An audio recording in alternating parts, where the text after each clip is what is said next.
الان میخوایم طرز تهیه شور فلفل و کرفس رو بگیم. فلفل تند و کرفس مساوی خورد میکنیم. بعد روش شکنی جعفری، برگ کرفس،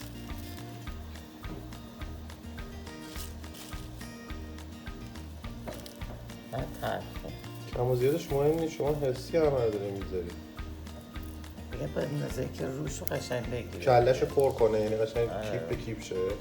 بعد این آب جوشه، آب جوشه، یه قاشق پر غذاخوری نمک، یه ته استکان سرکه.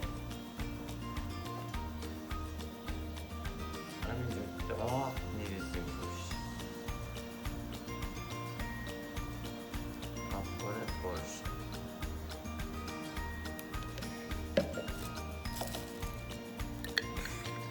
شرش رو محکم میبندیم.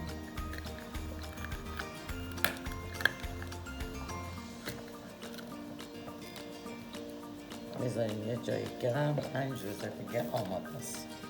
جای گرم و دور از نور مستقیم، جای گرم. 5 روز دیگه هم برداریم روش که نمیتونیم بگیم کجا.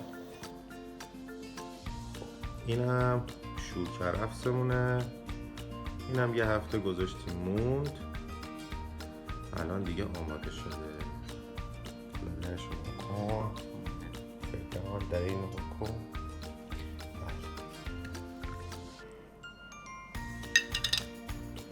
این همون سبزی علف هست که اینجوری فشار داده بودیم ها. فقط اینو بدونید این به شدت تند، اما محتویاتش هم همینه: کرفس و فلفل، سرکه و آب جوش و نمک.